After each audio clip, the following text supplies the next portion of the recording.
What is up, everybody? Welcome back to how to build a billion, not billion. I was actually going to keep going along with it. Howdy everyone, welcome back to building $1 million brand series. Got a bit to get through today, but it's definitely not going to be as long as the other ones have been, simply because it's copywriting. You know, we've written the copy, we're going to present it. Well, there's a couple of other things that I really want to show you.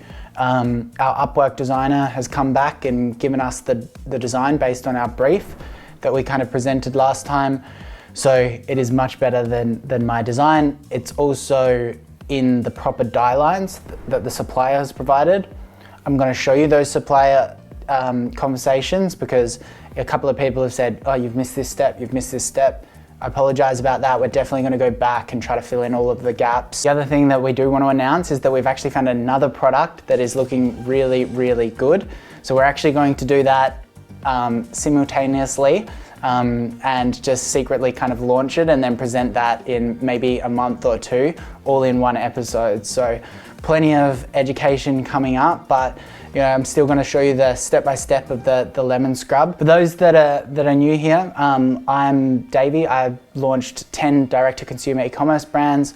We're doing over $260 million in sales. The largest business is the Oodie, which sells wearable blankets Australia-wide. We've got a team of about 90 people, predominantly in Australia. The reason why I built this channel is I'm just trying to give back to the community. I'm trying to inspire entrepreneurs and kind of demystify the world of e-commerce because it really is a simple industry that has a lot of asymmetrical reward. Make sure you like and subscribe if you are new here. Let's jump into the labels and show you what we've got presented. So we've got a few presented here. They are really thin, as you can kind of see, and that's because we've decided to go with, I think it's a 250 gram tub, which is a bit smaller, but we really just want to keep that margin high and inspire people to buy multiple. I've outlined from the get-go that AOV is going to be, average order value, is going to be a real problem for this product. But you know, we're going to just sell bundles and whatnot. So it's a little bit thin, but you know, the designer's done an incredible job, nice and minimal as we've asked. It's got the directions for use, where it can be used for. It's got an area for barcodes, so people might be wondering why that is. When you use a 3PL, you do need a barcode to scan the product out and in so that they don't make pick-pack errors. So really important there. It also looks quite professional. So this is the final logo. So we've also got the top label up here, which is really good because when the people are taking photos, bird's eye view, it's going to be cool to have that as well. This is what's called a tapered logo because most tubs, they go like that. So if you were to do a completely straight logo, it's going to stick around and look really bad. So it does actually need to be tapered off. This is all come from the supplier. So let's jump into the supplier chats. I'll actually just show you our current supplier. This supplier just couldn't drop ship this product. So I was like, okay, well, it just gives us an opportunity to show how we can use Australia Post, some apps, and self-fulfill. Because I know a lot of people, you know, they do want to build a really strong brand. This will be 2 to 8 day delivery with Australia Post, and it'll be a really good thing to learn because it was actually a hurdle for me when I first started trying to figure out how to actually, you know, either get my post account or even like an e-parcel account, and you know, how to deal with that at scale. So it was kind of a little bit of an interesting chat, this one, to be completely honest. They just went on holiday as well, China, so that's always a fun time. There's some major holidays in China, Chinese New Year, and plenty of others that they kind of just stop replying, which is challenging, and you need to, if you are a reputable brand, understand those holidays and prepare your stock levels accordingly. Hoping that this brand will scale so we can really get into those inventory management tips and all of the reporting that we actually use to stay ahead of the stock. But anyway, so I found this supplier on Alibaba, and then she's just pulled me over to WeChat, which is quite common. She said that she can drop ship the products and can use all the lines, but if she was to drop ship the products, she required like a really large MOQ. I would just want to test this product and I need to stay in the budget that I promised everyone that I would do. So, that's why I got the small amount of units sent to Australia rather than committing to a large amount of units. There's only a large MOQ if you start adding customization. So the customization is both the color or the scent or the labels, those kind of things start to throw the suppliers off. She's agreed to do a 50 unit order and send it directly to me, which is cool. So you can see all of this chat here. She's basically said yes, yes, yes to everything. She can do it. She's got MSDS compliance as well, which is really good. Answering very, very quickly, really, really hungry supplier, great communication, working with some other brands, got some information here as well, like you can see the application wheel, working with some major brands, got the before and afters. And then we've got the prices as well. So it's $1.75 per piece for a 10,000 piece order with our brand. So, that's a pretty solid margin for the 200 grand. Considering I wasn't even sure I was doing this product at this stage, I was relatively kind of just trying to get information. I'd probably, reflecting on it, be a little bit more structured with my communication to the supplier. Kind of just spraying out a million questions can feel a little bit unprofessional. So yeah, do take your time with your suppliers and convey that you are professional. They've got a ton of information here. They just sent me basically what I asked them to do after they agreed to send me the sample is they created an Alibaba order for my Alibaba account. So you just give them your Alibaba email. They will create it. It'll pop up in your Alibaba account, and then you can just pay it through Alibaba. You can go onto Alibaba and go into my orders and it will just be sitting there and you can just pay the order. Make sure you have a very good invoice from them that clearly outlines everything that you want. So it needs to be very accurate. So if you're wanting to launch a t-shirt brand, you should have the dimensions, the fit, the kind of tech pack, the color, the Pantone color, not just don't have blue, have the Pantone blue. You want the exact materials, all of those kind of things on that invoice for Alibaba, because you need some form of protection if they get it wrong. If you are just doing all your communication through WeChat and you don't have that final kind of communication either through Alibaba chat or that invoice on Alibaba, if you ever have a dispute on Alibaba, you might not win. So in my experience, Alibaba has been terrific at holding these suppliers accountable. However, if I have heard bad stories when, the invoices aren't specific. So that's probably my main advice. Make sure you get that all right. And yeah, you can just pay them through that. We obviously just did a really small order this time for those 50 units that are on their way. Paid through Alibaba, no problem, bit of a fee, but this is just, we're not expecting to make huge amounts of money on these 50 units. Like we're proving the brand and then we'll do it. We'll probably do like a 5,000 unit order somehow. We'll try to beef it up a little bit more. I also got the ingredients list from them, which is good. They're eco-friendly and biodegradable, which is good. Really important nowadays. And then finally they finished the 50 piece of the 200 gram product, which you can see on my screen now. It's the yellow paste. Doesn't have a label on it. We're going to label it ourselves, which is good fun, but shouldn't be too difficult. So I also had a conversation with Kevin, which was interesting. Very similar kind of ingredients, different kind of content base, but this is for the dishwashing paste. So you can see they're working with the other product that we're considering doing. He was very hungry as well. You can see my communication here is very, very similar. The price was a little bit less, considerably less, actually half the price based on the product. I think we can get our dishwashing paste way down, but these are negotiations for later.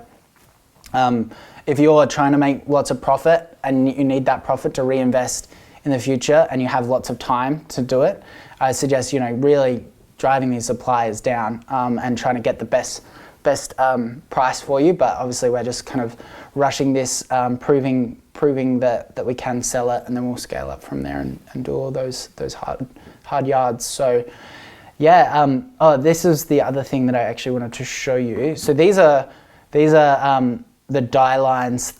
See, this is actually interesting. Kevin couldn't really provide me the die lines for the product, which was annoying. So he's probably just like an agent that was struggling to either get onto the factory and get the right die lines. I don't really know what was going on there, but the fact that he couldn't just provide me the die lines, or didn't even really understand what they were, was a bit of a red flag. So if I come back into Lancy, who is our current supplier. So I asked her for die lines about 5 times, but they were on holiday, and then they provided me this die line, which was a PDF, and there's no measurements. It's a pretty basic document. Sometimes they provide actually proper measurements and stuff like that. So I estimate that we've spent about $450. So I think we're definitely going to get more to that 1,000 mark. I think, if you were to do a drop shipping product without much customization, you can easily get that and design the labels and everything yourself. You can really get it quite low, $300 to $500. Let's jump into the copywriting. Let's teach you everything you need to know about copywriting, present mine, and you guys can get started. I hope you've got your sample for your product on the way, by the way. I don't want you guys waiting for me to finish the whole series and then getting started. It could take 2 to 3 months. So make sure you commit to your sample and get it on the way so we can start writing this copy and doing the designs and stuff together. Let's do a little bit of a walkthrough of my process with copy, and then I'm going to present to you our actual copywriting for this brand. Once we have that copy, where the next episode, we're going to have to shoot content as well, and then we're going to put all of this copy onto the website, give it to the designer, design all the email flows, and set up all the Facebook ads. So this copy will come into handy soon. It's just while we're waiting for the samples, we may as well write it and start getting familiar with the product. So when you're starting a new brand, one thing that a lot of people kind of tend to gravitate towards doing is way too much. They spend so much time on so many unnecessary things, when realistically all you need to do is just get the basics sorted, and then focus really heavily on optimizing those basics until you find product market fit. So copywriting is no different. You need to create a homepage, a product page, an about us page. You need to create your first few welcome series emails. You need to create your abandoned cart emails, and you also need to write Facebook ad copy. They are the key pillars to start driving traffic. The 2 best copywriting frameworks that you have, and you can study, and you can just go Google, YouTube these things, is the AIDA framework and the PAS framework. The AIDA framework stands for awareness, interest, desire, action. The PAS framework stands for pain, agitate, and solve. So you can kind of understand the trigger words and kind of the flow that you need to be looking at to really communicate your product values. With the PAS framework, you're basically looking at what is a pain point for the customer, then you want to agitate it, so you want to actually talk about stories that could relate to someone, to really kind of bring up those emotions that they once felt for it, and then you're going to solve it, which is the product that you're selling. This typically works really well in like a long story that you could use as like an advertorial, or they can work as small paragraphs below the fold on your homepage. They will also work on your product page as well. So the AIDA framework is very similar, but basically you're trying to get their attention of the user. So you can use hooky language, ask questions.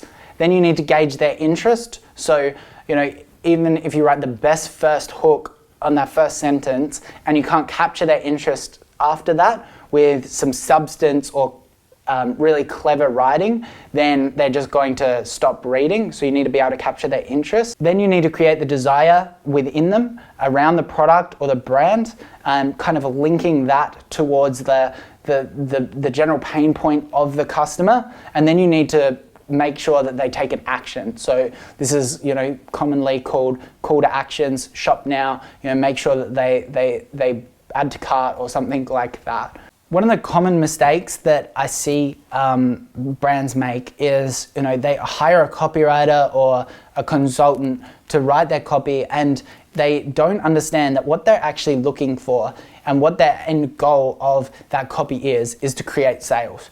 So they hire a creative copywriter that uses fluffy language and creative language that doesn't really follow those frameworks and create action. So when they run the ad or they run the email, their performance is far lower. You're actually looking for a direct response copywriter or a sales copywriter most of the time, especially if you are an up and coming brand where you're trying to just get return on ad spend. So that's probably my main advice. You can find these copywriters in copywriting groups. You can look at YouTube. There's a bunch of amazing mentors out there that are really changing the copywriting game. Maybe I'll chuck them in my Facebook group. These are people that I really respect. I'm not a professional copywriter.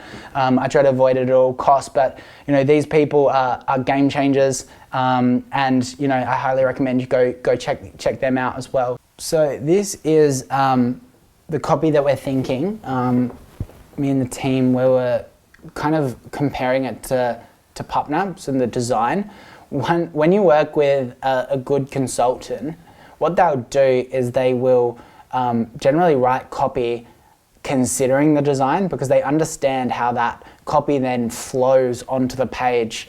You can have the best copywriter ever and they just write something that's so hard to then put into a design. It's just frustrating. It needs to be reformatted, which then dents the flow of the copy, so therefore it's not the best copy anymore. So typically you can give them a wireframe or an example website that they need a copy in terms of structure, but yeah, it is a really important step. So we're ripping off our own brand here, and this is the product page. We've started with the product page.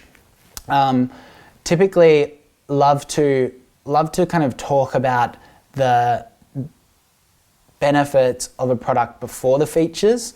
So talk about what's in it for someone else, rather than talking about the size of the product or the unique feature of the product. It's just kind of, I think it's more important. We've got the headline that's really important. This is the attention grabber that we need to really clearly communicate what the product is. Don't use fluffy language. It's just going to confuse people. I've seen so many websites where I've clicked through 3 pages and I still don't even know what they do. So really try to understand, what the product is. I like this one, the 6-in-1 scrub for a deep sparkly clean on any surface, every time, or your money back. So really, really strong copy there. We've also got some variations, which are really cool. We can split test them. So we can split test them in the emails as well. Or we can use something like Google Optimize on our Shopify store and split test that kind of copy that you don't really need any developers or anything like that to split test that kind of stuff. I do think Shopify's starting to make it easier to split test as well, so hopefully they don't even need Google Optimize soon. I did have a great call with Shopify the other day. Some of the things that they're doing is really, really awesome, so excited for that. We've got the dot points. So dot points are great on a product page. If you go onto any of our brands, we'll use dot points very high up. It's very easy to digest. If you have a big chunk of copy, people are just going to bounce off and just run away because they don't want to read that. So really concise language, dot points is very digestible. You'll typically see on the Amazon listings that a lot of them are using dot points as well. It's very, very optimal for performance. So we're talking about the materials that you can use the product on, making sure it's really versatile, cut through years of build up. I think that's really great writing in terms of, people don't clean for years, and it evokes the satisfying feeling of wiping something away that's been there forever. It's solving a problem that you haven't solved for years. So I think that's good. Rust is a big one as well. We've seen that a lot in the keywords. Even our supplier sent us some before and afters with Rust. Whenever you're talking about technology, and if you have unique technologies in your product, really talking about how it's advanced, using some really great keywords there and what that then means for the customer as well. Don't just say, I have this amazing technology. It's like, okay, use the scientific language for the technology that you've created, but then go into more detail about what that then means, because you don't want to leave people feeling confused. So we've said, save money with over 3 months of cleaning power in one tub. I think that's a really important, it helps people rationalize why they would pay more for this product than for different products. So I think that's really important, because we are going to come up, we're going to be a little bit higher price than everyone. So we need to kind of convey that, it's still economical. One thing to note with copywriting is you need to understand your avatar that you're going for. So if you've got a younger customer base, you might want to use, more lingo or something like that, more slang. Whereas, we're kind of appealing to probably mums is our main avatar at this stage. So, really using kind of clear, concise, what's in it for them kind of language, make their life easier. Don't use, slang or anything like that. It just needs to be probably more formal kind of writing. But again, simple and easy to digest is really important. So no harsh chemical, nasties. I think that's really, really important for our custom avatar. Eco-friendly and natural ingredients, are kind to your hands, home, and the environment. We've also got free and fast express shipping for our Sydney warehouse. That needs to actually be free and fast and free express shipping from my house, but we won't write that. We'll say from our Adelaide distribution centre. Then we've got risk-free lifetime money-back guarantees. So obviously, if a customer doesn't like it, we need to make sure that we're getting good reviews. So we don't want them to go and leave us a negative review. If they don't like it, we're just going to give them a refund and that guarantee. That'll increase conversion rate, and it should pay for itself. So we've got some more.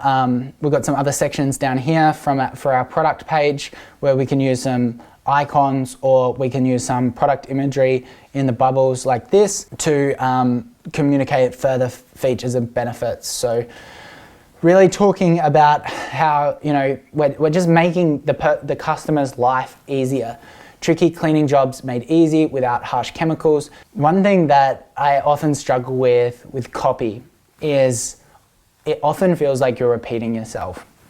Amazing copywriters will write copy that can convey benefits and features in a way that it doesn't feel like it's repeating itself. It's just further, really kind of pushing the emotional response of that reader in different ways until they can kind of convert. They also do so much research that they don't feel like they're then repeating themselves. I think the way that people browse on websites nowadays is they just go, scroll up and down and really quick, and some people don't even go below the fold. It does warrant some repetition, because they might actually miss that first section. So if you make it really digestible, they will hopefully not miss the clear points, but you might have to repeat yourself to make sure that they do read it in the end. So, and then again, we've got we're going to put a video here, see the incredible results. These before and afters are just going to be everything. We need to convince people that our product is more effective than anything else on the market. To do that, we need to compare the products as well, which is good. This is where it comes into a very strong conversion tactic that a lot of brands are using, e-commerce brands are using. You'll see it more and more now, where we use a comparison table. Now, this comparison table will compare either you versus your competitor product, and you can do something like, I'll show you a really good example. These guys are amazing. Secure Skincare. These guys spent so much, full disclosure, I invested in them, they're amazing. They invested so much time in their product development to create the best product on the market. They understood all the features and benefits of the product, and they understood the competitors. So what they then did is they've just created this comparison table here where this is completely legal because it's completely factual. They're showing the other competitors in the market and how the Cure product stacks up versus them. So you can do that and actually name the competitors directly. You might be selling a interactive video game for teaching children versus maybe just like a book that does the same thing. So you can kind of compare those things because they are alternatives that, you know, that customer was considering. So we've got this comparison table. Again, the reason why this table works so well is it's just so easy to digest, and it summarizes things that they really need to know in just through design as well. So we've also got our ingredients as well here. Really important to explain the ingredients. I think Pet Lab Co. do this. They've got this really awesome lander here. And they've got just this ingredients section. They're just using stock image, and it's pretty effective. I think they own Cell as well. It's a hair brand. I could be wrong there. Don't quote me on that one. But they have a very similar structure on that landing page. That's really effective. So yeah, just listing the ingredients. Again, full transparency is really important. That's, you know, we're in a age where, you know, customers are savvy and they want to know that they're making the right choices. So you need to be completely transparent and show them what's in it. We've got a 3-step process here as well. Really, you know, we can consider a GIF there. I don't want to slow down the website too much, but really showing people how the product works. I like the language that we're using: damp microfiber towel, gently rub on the surface. And then, admire how clean and shiny a surface looks. So really trying to make people feel like they've, you know, done something successful and something to be admired. It's worth probably noting that, you know, this lifetime guarantee has just kind of changed in how it's written. You know, before we were trying to use really concise points, and then, you know, we've gone into more of like more of a paragraph kind of story approach. So yeah, that'll be a little bit more chunky on the website, which is fine. If people have scrolled all the way down here and haven't made that decision, we can really kind of communicate there. It doesn't all need to be dot points, is what I'm trying to say. So one thing that you're probably wondering starting off getting into e-commerce is, you know, SEO. Like, how does that come into what we're talking about here? SEO is, like anything, its own art. Like, we're building a brand to drive Facebook traffic to create sales through that method. SEO is long, and therefore with that long, with time comes risk. So we want to, you know, we're not getting instant feedback. So therefore there's risk that we might not be able to achieve what we're trying to achieve. And there's an opportunity cost in that. I'm not saying SEO is bad. The people that do SEO have probably a more sustainable business, and that's not going away or will have heavy fluctuations like Facebook does. But it is an art, and it's been around for a long time. You're versing, you know, some big players. It is very, very difficult. If that's the game that you're going after, go ahead, go learn it. You're not going to learn heaps from me. I'm definitely not an expert. I can have a session with an expert if you'd like. But what you can do is you can start considering it in the early stages. and you can start considering kind of the keywords that you would want to rank for, and you can start structuring it appropriately. So you can learn just the basics, and just because what it's going to do is it's just going to give you a little bit of a head start.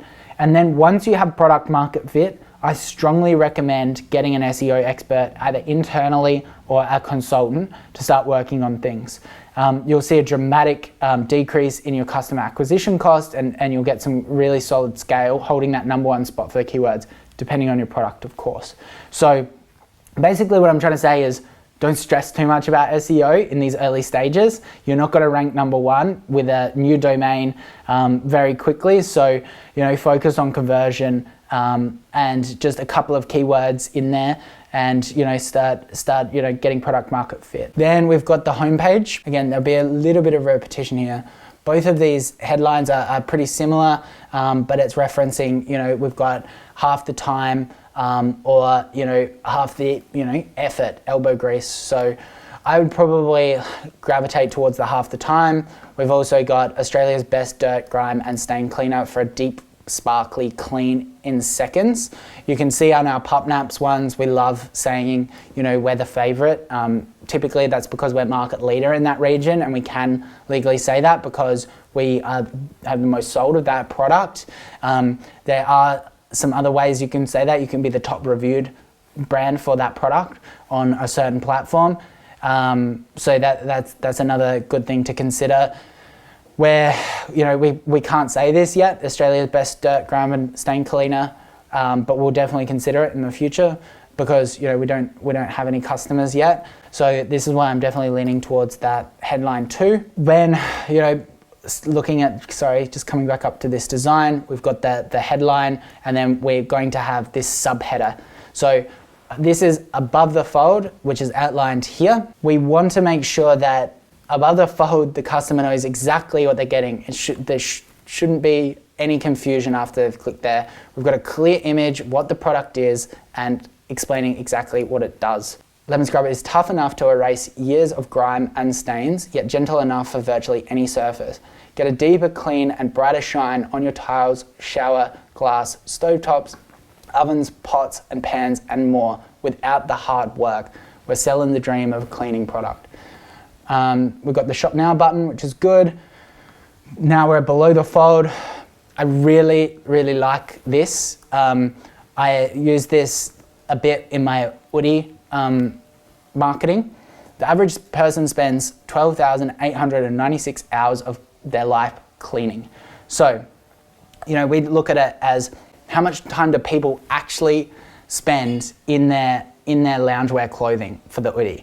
And because people's main objection, whenever you survey customers, most of the time for e-commerce brands, because we'll have digital customer acquisition costs to worry about, the main objection that customers will have is price.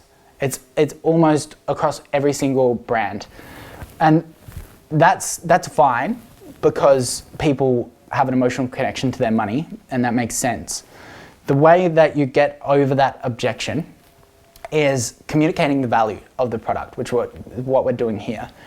I think that really talking about it more as an investment and trying to rationalize how much a person will actually use and benefit from it using numbers and how many hours they're either going to spend in their comfort wear or spending cleaning is just so important. So I really, really like this. We can make it easier we can make those hours easier or even shrink those hours for the customer. So we've gone into like a bit of a story here and still using all of those trigger words, fast, deep and sparkly clean, fresh and clean, talking about freshness with we're a lemon scrub, really important.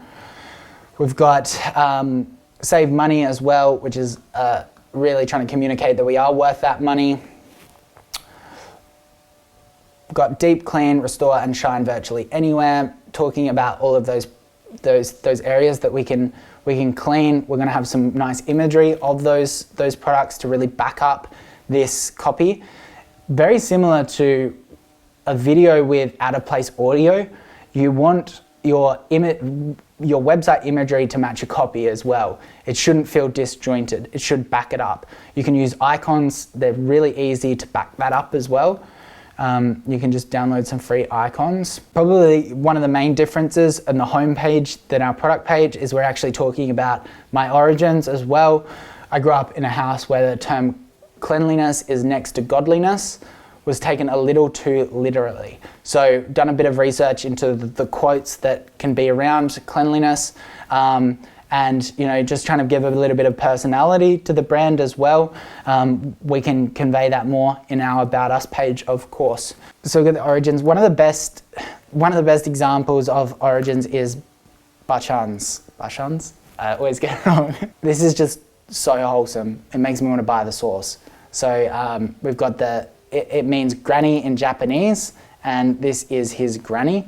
And it just goes into their story. It has some wholesome imagery, talks about the founder. We're basically trying to sell a bottle of sauce and you're using the brand and the story to do it. You can do both. You don't just need to be branded. You can have the story, but then also communicate the features and benefits. So I think we need to do a bit more work on the About Us and the story and why I want to sell this product.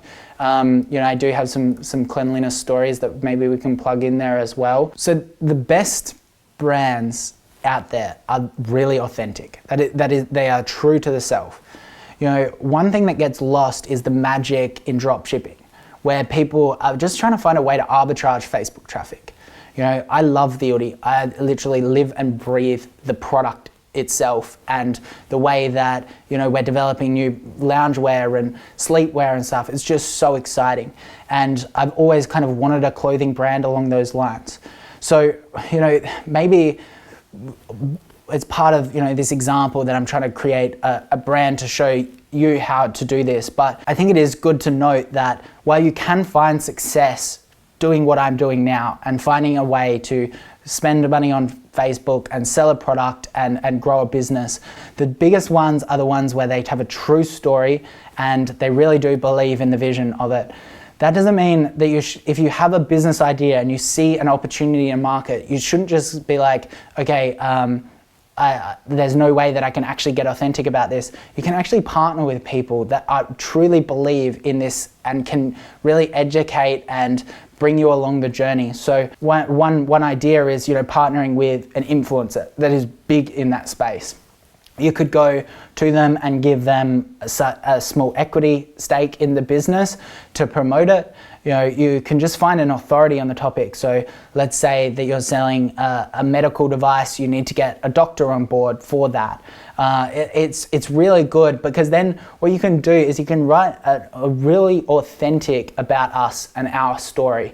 It's then can really help you with conversion and your content strategies and so forth. So we could find a sweet old grandma. I think I joked about that in my first episode, but it probably would work, getting your grandma behind this brand and using that story as well. So yeah, think about how you can really build an authentic story and bring someone along on the ride that really believes in the vision as well. So next up, we've got our Facebook ads copy. So we've got to write the main text block, then we've also got to write the headline, and then we can write a small description, which is actually got to sit under that headline, which isn't too important, to be honest. You can just leave the final description, because you can just pull something from your website and chuck it there. We've got two forms of copy that we can write. We can write long tail or short tail. So long tail copy is going to be, as you probably guessed, is more long. And then short, we can really just try to be punchy, headline only, and then put the link in there as well. I honestly just write the headline, the short tail copy when I'm in the ads manager, because it's pretty simple stuff. But we've got the long copy here. We've asked a question, which is a great way to hook people in, asking if someone's a clean freak. Now, this may get denied in the ads manager because you're referring to a person's attributes. So you sometimes can't ask, are you something, because it gets blocked. But you can just kind of fiddle around with that, say clean freak ? And have a play until you get that over the line. But always using a question in the first sentence is a great hook. We then go into the product, what it actually is, talking about the formula, which is really important. That's, we're talking about how we've got a unique formula. Then we've got this checkbox format, which is commonly used in Facebook ads. You can also use icons there. Not 100% necessary, but I do like breaking things down like that. I like shoving a lot of keywords into Facebook ads as well, just making sure that Facebook knows exactly what it is and can target. So we're talking about all of these surfaces that need cleaning. And then we've also got an offer. Now, everything, your website, your Facebook ads need offers, okay? You need some kind of urgency, some call to action. So we're just, I haven't considered that yet. I need to understand the unit economics of the product, but we're just putting it here, save 10%.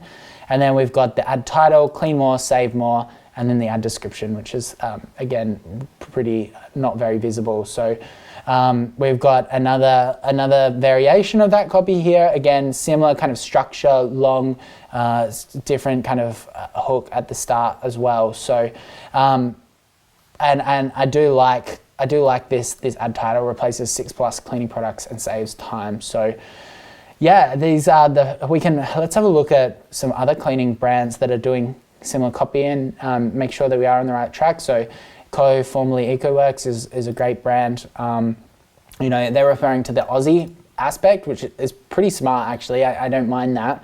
We should probably incorporate that. Then they've got the checkbox format that I mentioned. They're going pretty hard on emojis, which I've had mixed reports that can hurt performance as well. So I'd be mixing it up, doing some without emojis, but again, makes it pretty digestible, which is good. They're actually referring to the products in a more of a different way, with some creative copy. Whether that performs better than just mentioning the products, I'm not sure. We can test that. And yeah, they're also referring to the social proof, which right now we don't have, but we should have it soon. Hopefully we can start referring to how many people love our product and whatnot. But we don't have that at this stage. So social proof is a big copy win for sure.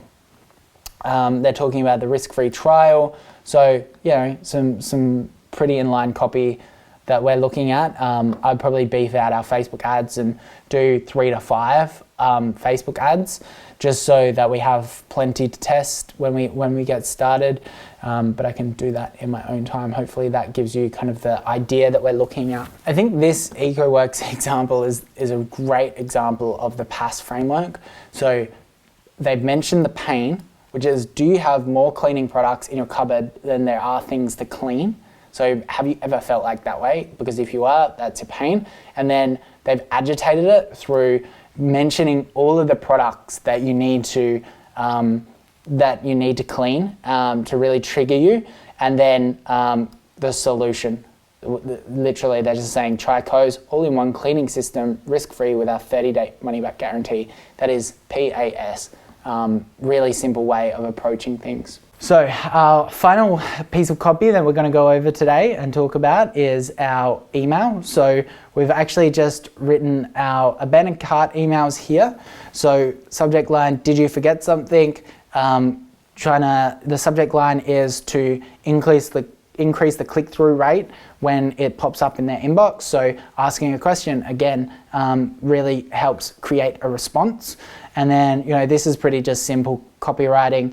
You forgot your order. You've all seen these emails in your inbox before. Abandoned cart, generally, they probably have a fair bit of information about your product already. They've probably already gone through your welcome series, which we'll get to in a second. But,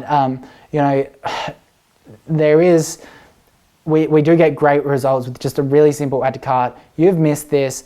Here's a code to get a bigger discount or something like that to just push that conversion. You can use some urgency around there. This code will expire in X amount of time to get them over the line. Then we've got a second abandoned cart example here, which is a little bit longer, does sell the product a little bit more, which might increase conversions. We can just split test that. Doesn't actually have a code there, which I think we should probably put in. And I'm signing off Davie from the Lemon Scrub team, trying to make it a little bit personal. So we'll just scroll up to the welcome email as well. We've got the subject line, thank you, name, love heart. It's going to be an interesting one as well. You know, you don't want to be too clickbaity, in my opinion, but some people will review that and be like, oh, did I place an order or something like that? And people come into it and you can communicate a little bit more. So you can use some creative language to, you know, just at least get their attention. You know, we're talking welcome to the club, here's 10% off your first purchase. You know, where I think, and then we can grab some of the designs from our website, like the icons or photos that I've been talking about, and we can chuck them easily into this section where we're talking about the features and the benefits one more product. There is most definitely scope to educate the customer in this welcome series email. It might get forwarded on, people are still researching the brand, maybe they bounce straight off your website after they signed up to the form. So you definitely, you know, you can even tell a story here. You can bring them along for a bit of a journey as well. So we can flesh this out a little bit, but you know, it's a basic structure. We've got a code valid for 72 hours. So yeah, I think a little bit more information here, but you get the idea. My best advice for copywriting for email is just go to your competitors, sign up, have a look what they're doing, understand, you know, it doesn't even need to be competitors. It can be a non-direct competitor that's just great at email. Sign up, understand what they're trying to do, write something similar, and yeah, it's great to learn that way.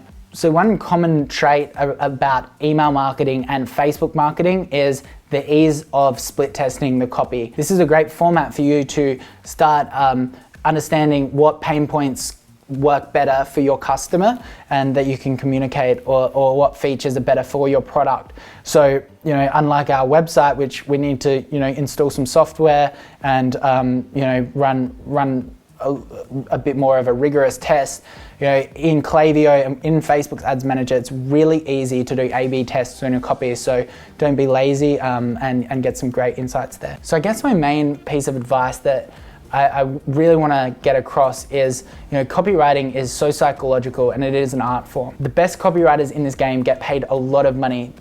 People don't actually want to read anything. So they trying to convey and create an emotional connection with a customer really, really quickly in a small amount of words. So, you know, and they create angles that you could just never even think of. When you're getting started, the best thing that you can do is research those frameworks, and you can then make sure that you understand your product better than anyone else. You know, this Lemon Scrub project, we're winging it, and I probably don't understand the product as much as I would like. If you want to write amazing copy and do amazing marketing, you need to understand everything about the customer. Buy the product yourself, test it out, go into forums, you know, interview people, what are their pain points. That research process, it's grueling, and we get tempted to try to get results really quickly and just jump in, but you know, it's going to make your life so much easier if you just have this massive research document with all of that research on it. So hope you enjoyed today's episode. Hope you got some insights from it. You know, we've got this really exciting product that I'm going to show you with Lemon Scrub as well. We're going to present it, and I'm pretty sure that, you know, one of them is going to convert, which is going to be great. So we can show you all of the rest of the steps in the process. We've got next episode, we're going to start shooting some content with it, which is cool. Probably 2 to 3 weeks from this episode airing, hopefully. And then we've got to set up the website as well, which will be fun. I'm still coming up with a strategy there. We're definitely going to launch a Shopify store. We might launch some maybe advertorials or some more direct response stuff as well, just so I can give you absolutely everything that I know. And then, yeah, it should be fun. We'll be ready to run ads. So don't forget to like and subscribe, and I'll see you next week.